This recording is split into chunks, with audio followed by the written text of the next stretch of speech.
Jesus is often brought these questions of who has sinned so that something would happen to them that was this bad. Who has offended in this way that this person cannot see or hear? Or who has sinned so that this tower has fallen on them? And I remember here in the last couple of years those same questions coming to the surface when the World Trade Towers fell. Who sinned that this would happen? Or when the Hurricane Katrina struck the Gulf Coast, who sinned that this would happen? And of course there were those who would come up with their answers right away. Those who leaned hard on the good book, or so they said. What I appreciate is that as we come into this space today, Jesus is taking these questions. He's saying, let's look at it in a new way. You're coming and asking about these people that Pilate has killed, these Galileans, and talking about what has happened in the midst of that and why they were treated so badly, and also why the sacrifices in the temple were corrupted with blood. And then the story of a tower in Jerusalem falling down and knocking 17 people dead. And Jesus is saying, back up. There are bad things that happen in our world and in our lives.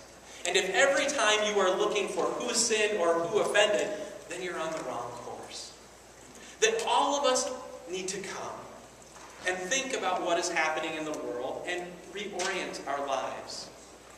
We all need to come and think about how the world can be different or better, but don't start stacking up blame or offenses or sin for every little thing that you come across. Instead, he tells them a simple parable, simply to get them to turn around, to think in a new way. Now, I am mindful of this. There is a scholar named Walter Brueggemann who has done significant work with the book on the Psalms.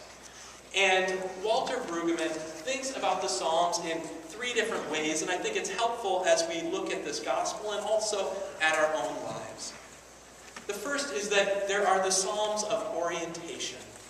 They're the Psalms that tell us who we are and what we are to be about. What has God called us into as children of the covenant? What has God invited us to be about in living out our lives faithfully in the midst of this promise? We orient ourselves, we walk in a certain direction towards that which is holy, which is loving, which is good. In the midst of that, some people would use one phrase, but we just might say bad things or cruddy things happen. At home, you probably use another word sometimes, you adults.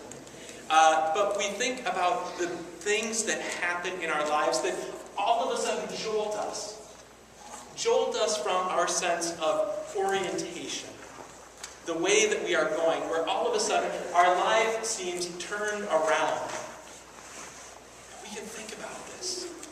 What are the things in our lives that jolt us from where we would aspire to be and how we would aspire to follow God in holy pathways? What are the things that shake the ground of our being? Walter Brueggemann says these are the things of disorientation. These are the things that shake us to the very core when we see some world event or we go through some personal crises or event that just really gets at us about who we are called to be or how we understand the world or how we understand life. We are disoriented.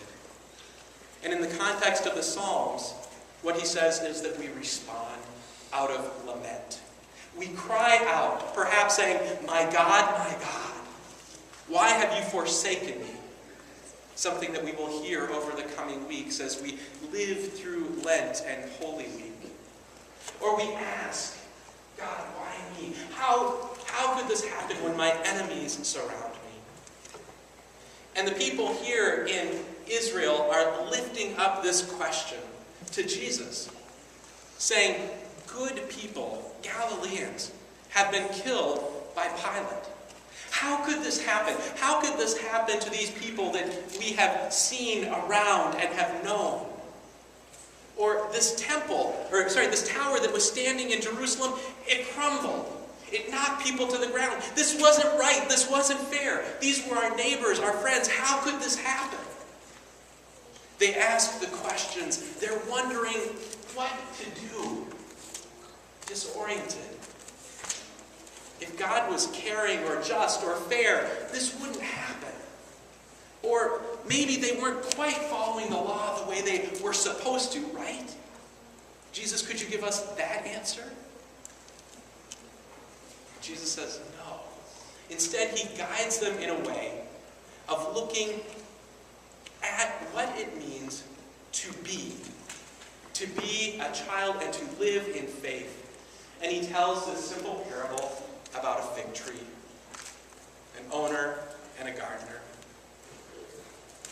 And Jesus says there was this one who owned the vineyard, who owned the garden, the fig tree. And he wants to cut it down because it's not bearing any fruit. But the gardener says, give me a chance. Let me dig around its roots. Let me put down some manure. Then let's see what happens. Let's give it another year and see if that won't give